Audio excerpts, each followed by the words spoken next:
Sir ನಿಮ್ಮ ಕಾಂಗ್ರೆಸ್ ಅಲ್ಲ sir, BJP ಕೇಂದ್ರ ನಾಯಕರು ಭ್ರಷ್ಟಾಚಾರದ ಬಗ್ಗೆ ಅಷ್ಟೆಲ್ಲ ಮಾತಾಡ್ತಾರಲ್ವಾ, ಕುಮಾರಸ್ವಾಮಿ ವಿಚಾರದಲ್ಲಿ ಯಾಕೆ ಸೈಲೆಂಟ್ ಆಗಿ ಅವ್ರ ಜೊತೆಲಿದ್ದಾರಲ್ಲ? ಈಗ ಬಿ ಜೆ ಪಿ ಜೊತೆಲಿ ಯಾರ್ಯಾರು ಇರ್ತಾರೆ ಅವ್ರ ಬಗ್ಗೆ ಏನೂ ತಕರಾರಿಲ್ಲ. ಅವ್ರ ಬಗ್ಗೆ ಸಿ ಬಿ ಐ ಆಗಲಿ, ಇ ಡಿ ಆಗಲಿ, ಇನ್ಕಮ್ ಟ್ಯಾಕ್ಸ್ ಆಗಲಿ ಯಾರೋ ಅವ್ರನ್ನ ಮುಟ್ಟೋದು ಇಲ್ಲ. ಆಮೇಲೆ ಒಬ್ಬರು ಮುಖ್ಯಮಂತ್ರಿ ಎಲ್ಲಿ ಅವ್ರ ಮೇಲೆ ಅಪಾದನೆಗಳಿತ್ತು ಅಸ್ಸಾಮಲ್ಲಿ, ಅವ್ರನ್ನೂ ಕೂಡ ಅವ್ರ ಪಕ್ಷಕ್ಕೆ ಸೇರಿಸ್ಕೊಂಡಿದ್ದಾರೆ. ಆಮೇಲೆ ಕಲ್ಕತ್ತಾದಲ್ಲಿ ಸುವೇಂದ್ರ ಮುಖರ್ಜಿ ಮೇಲೂ ಕೂಡ ಅಪಾದನೆಗಳಿತ್ತು, ಅವ್ರನ್ನೂ ಅವ್ರ ಪಕ್ಷಕ್ಕೆ ಸೇರಿಸ್ಕೊಂಡ್ರು. ಇಲ್ಲಿ ಅಜಿತ್ ಪವಾರ್ ಅವ್ರನ್ನೂ ಕೂಡ ಅವ್ರ ಮೇಲೆ ಅಪಾದನೆಗಳಿತ್ತು, ಅವ್ರ ಪಕ್ಷಕ್ಕೆ ಸೇರಿಸ್ಕೊಂಡ್ರು.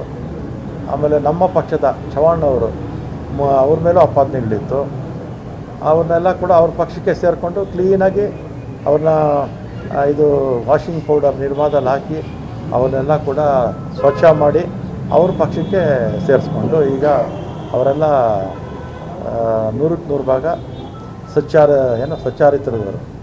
ಅವ್ರ ಮೇಲೆ ಯಾವ ಇದು ಇಲ್ಲ, ಅಪಾದನೆಗಳು ಇಲ್ಲ. ಅವರ ಇದು ಕ್ಲೀನ್ ಚಿಟ್ಟು ಕೊಟ್ಬಿಟ್ಟಿದ್ದಾರೆ. ಮೊನ್ನೆ ಸತೀಶ್ ಜಾರಕಿಹೊಳಿ ಅವರು ಮಾತು ಹೇಳ್ತಾ ಇದ್ರು, ಪ್ರಾಸಿಕ್ಯೂಷನ್ ಕೊಟ್ಟ ಕೂಡಲೇ ರಾಜೀನಾಮೆ ಕೇಳ್ತಾ ಹೋದರೆ ಎಲ್ಲರ ಮೇಲೂ ಶುರು ಮಾಡ್ತಾರೆ ಅಂತ. ನಿನ್ನೆ ಎಂ ಬಿ ಪಾಟೀಲ್ ಮೇಲೂ ಕೂಡ ಪ್ರಾಸಿಕ್ಯೂಷನ್ ಪರ್ಮಿಷನ್ ಕೇಳಿ ಅರ್ಜಿ ಹಾಕಿದ್ದಾರೆ ಗವರ್ನರ್ ಅಂತ. ಎಲ್ಲ ಸಚಿವರುಗಳ ಮೇಲೂ ಇದು ಟಾರ್ಗೆಟ್ ಆಗ್ತಾ ಇದೆ. ಅದು ಒಂದ್ಸಲಿ ಇನ್ನೊಂದ್ಸಲಿ ಅವ್ರಿಗೆ ತಿರುಗುಬಾಣ ಆಗುತ್ತೆ. ಈಗ ಬೇರೆ ರಾಜ್ಯಗಳಲ್ಲೂ ಅವ್ರ ಸರ್ಕಾರಗಳಿದೆಯಲ್ಲ, ಅಲ್ಲೂ ಹೋಗಿ ಗವರ್ನರ್ಗಳಿಗೆ ಇಲ್ಲ ಅಲ್ಲಿ ಯಾರನ್ನ ಹೋಗಿ ಕೇಳ್ತಾರೆ. ನಾಳೆ ಪ್ರಧಾನಮಂತ್ರಿಗಳ ಮೇಲೆ ಯಾರನ್ನ ಕೇಳ್ಬೋದು, ಅಥವಾ ಕೇಂದ್ರದ ಸಚಿವಗಳ ಮೇಲೆ ಕೇಳ್ಬೋದು. ಇದು ಅವ್ರಿಗೆ ತಿರುಗುಬಾಣ ಆಗುತ್ತೆ.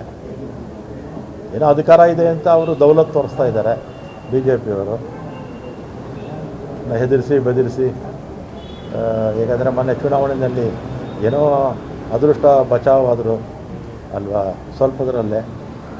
ಈಗಲೂ ಕೂಡ ವಾಮ್ ಮಾರ್ಗದಲ್ಲೇ ಮತ್ತು ಅದೇ ಹಳೆ ಚಾಳಿ ಮುಂದುವರಿಸ್ತಾ ಇದ್ದಾರೆ. ಇನ್ನು ಮುಂದಕ್ಕೆ ನೋಡೋಣ ಏನೇನಾಗುತ್ತೆ.